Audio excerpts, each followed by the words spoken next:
Two brothers struggle for the one shot they need at the title in the boxing drama, The Fighter. Hello there, everyone, and welcome back to RealScreenReviews.com. I'm Nick Yacobucci, and our next movie review is The Fighter. This very serious drama opened in limited release on Friday, December 10th, 2010, and after slowly expanding, it has now arrived in most theaters. This pugilistic tale features Academy Award nominee Marky Mark, Christian Bale, Amy Adams, Melissa Leo, and comes to us from director David O. Russell.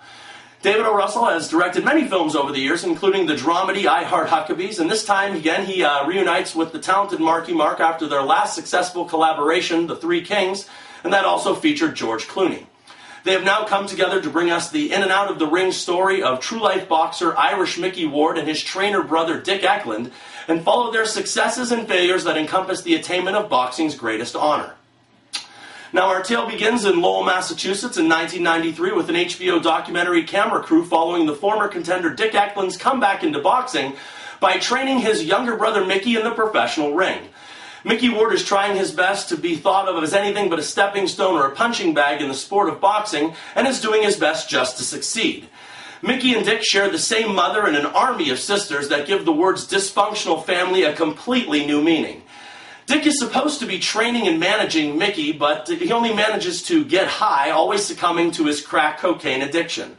The problem is that the consequences of his substance battle always seem to befall Mickey as a boxer and a brother.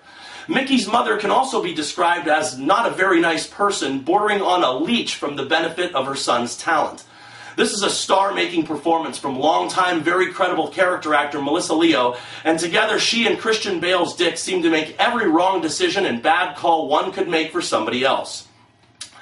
Enter the wonderful Amy Adams in a great role as Charlene Fleming, girlfriend, confidant, and backbone of Marky Mark. She's standing there toe-to-toe with every one of Mickey's sisters and never backs down from his mother either. Charlene's as tough as any boxer in the film and does all she can to steer Mickey clear of Dick's trouble and in the right direction. Together they do struggle, living the definition of the attitude never give up and never say die. Well, people, this is without question one of the best films of the year, and please give it up to both Christian Bale and Marky Mark for nothing short of Oscar-caliber performances.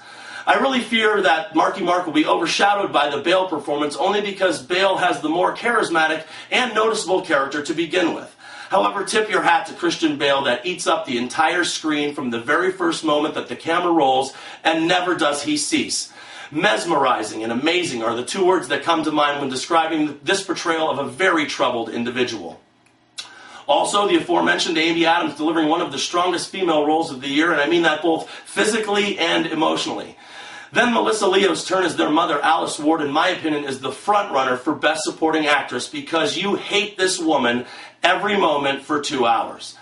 The Fighter is interesting immediately, and rare do you see a story where almost everything is against the lead character, even his own family.